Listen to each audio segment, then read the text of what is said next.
Michigan minus 7.5 according to FanDuel. Flannel Sam, you're probably the biggest Michigan fan here outside of Ryan Ermanni. I'm not counting Braylon as a Michigan fan because he's actually part of the Michigan lore. Ermanni graduated, but he didn't play ball. So how are you feeling going into this game tomorrow? I am feeling as confident as I could possibly feel going into a college football playoff game. And I think the reason is because I've seen this team play all year. I love this team. I think they are truly a great team. But it also speaks more to the fact that I don't think TCU is that great. I think that they sort of stole some game, like grabbed victory out of the jaws of defeat, and they sort of backed their way in, even though they lost the Big 12 championship. And I have some numbers to back that up. So you always do, man. I love it. TCU and Michigan's offense are both good. Michigan's defense is elite. TCU's defense blows. Michigan is fifth in the nation. Don't get too technical with us, Sam. Michigan's defense is fifth in the nation in scoring and points allowed. TCU's is 57th. Michigan is third in the nation in rushing yards allowed per game. TCU is 64th. Michigan is 22nd in the nation in passing yards allowed per game. TCU is 82nd. Yeesh. Michigan is third in the nation in yards allowed per game. TCU is 73rd. And I know that possessions can kind of account for some of it, but my point is that the gap between Michigan's defense and TCU's defense is so large, and Michigan's offense with that offensive line, with Donovan Edwards, with J.J. McCarthy, I think that they're just going to wear this TCU defense to shreds. And I think Michigan will be able to get some stops, and TCU will not. Michigan is bringing back Mike Morris. They have a Yabiyoki, Michael Barrett, guys like Will Johnson in the secondary. They have 11 players with at least 2 sacks. 11. They have more team sacks this season than last year, a team with Aiden Hutchinson and David Ojabo. And just some more numbers on this TCU defense. So the most points that Michigan ever allowed in a season this year, 27. TCU has allowed more than 27 in a game 7 times. They gave up 34 to an SMU team that hasn't been good since the days of Eric Dickerson and Craig James. And you know why SMU was so good back then? Because they cheated so bad that the program got the death penalty. If some of you young players don't know that literally, some of you young guys don't know that literally happened. They gave up 31 points to Kansas, who had a losing record. They gave up 40 points to Oklahoma State, who had a losing conference record. They gave up 31 to West Virginia, who had a losing record. And they gave up 31 to Kansas State, who actually beat them in the Big 12 title game. That's a pretty good team. And they gave up 28 to Baylor, who, guess what, had a losing record. Michigan is built for this. They're built to punish, and TCU is soft. I respect TCU's offense. I respect Max Duggan. I respect Quentin Johnson. I respect their running back, but, man, they can't handle the physicality, TCU. They've never played a team like this. They've never played a defense like Michigan, and I expect Michigan to just inflict punishment and wear TCU down as the game goes on, like they've done pretty much the whole year.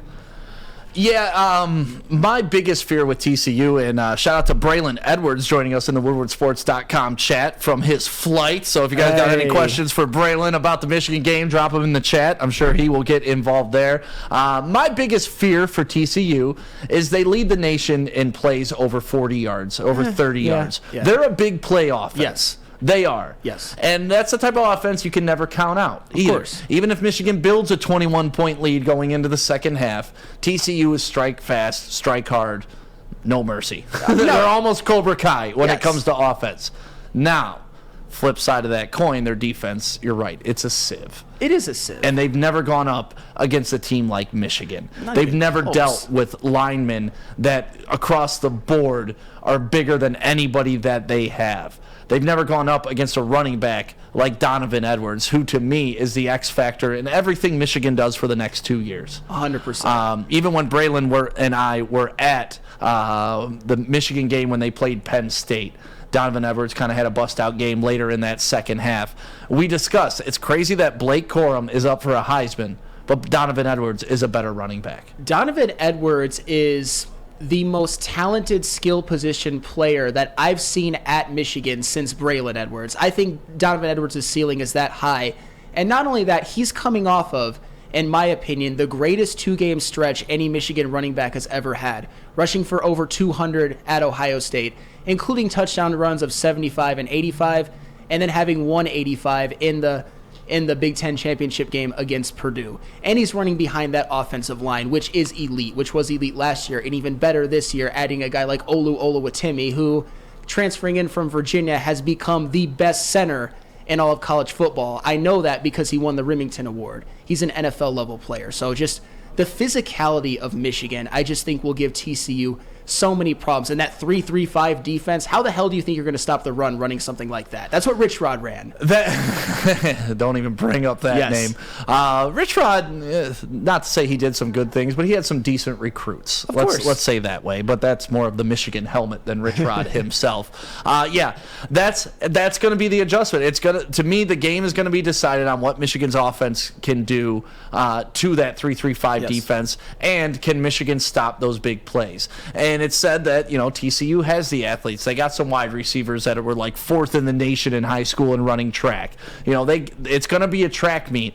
But I think what people underestimate about the Michigan cornerbacks is not only are they physical, not only can they block, they're pretty damn fast too. Hell yeah, Will Johnson. Yes. That guy is a dude. I compared him on the heavyweights to, I think he has, just as a corner, he's a freshman now, a Charles Woodson level ceiling. And everybody said I was crazy, but I don't think I am crazy. He's already the best corner on the team right now. He's a guy that I think can slow down a TCU wide receiver like Quentin Johnson, who is elite. Quentin Johnson is the one guy on that team that gives me a little bit of trepidation, I would say, because we saw Michigan go up against Purdue and that offense led by Aiden O'Connell. And their wide receiver, Charlie Jones, he carved Michigan's secondary up. He had 13 receptions for 162 yards. That being said, I think Quentin Johnson and Max Duggan could go off and have a game like that, and Michigan still wins because TCU doesn't get any stops. I'm not saying that TCU can't win or that I'm guaranteeing a Michigan win.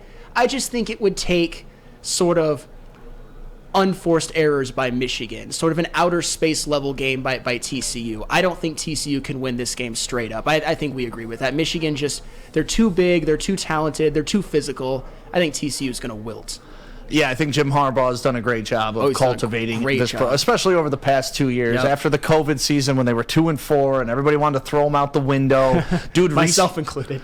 And you know what? And like going back to that conversation with Easy, and that's where Jim Harbaugh, Jim Caldwell, and Jared Goff, to me, are all in the same boat. People wanted them gone well before their time.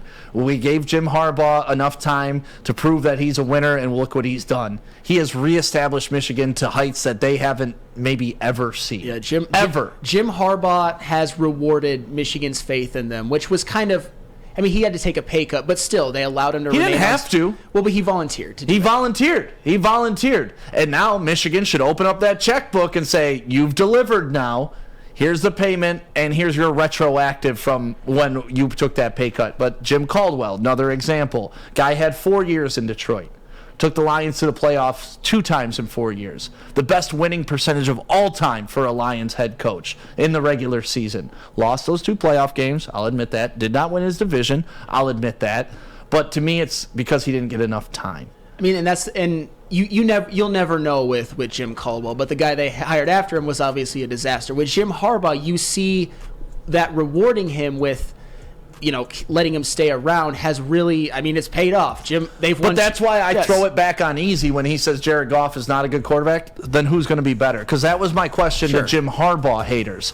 Who are you bringing in after Jim Harbaugh that's better? And I could never get an answer. Just like I cannot get an answer on who's going to be better than Jared Goff. I don't know. Everybody? That's not a real answer. That's a BS lie. And you know it. And so that's what I'm afraid of. I don't like throwing these guys out when I can see the road map happening.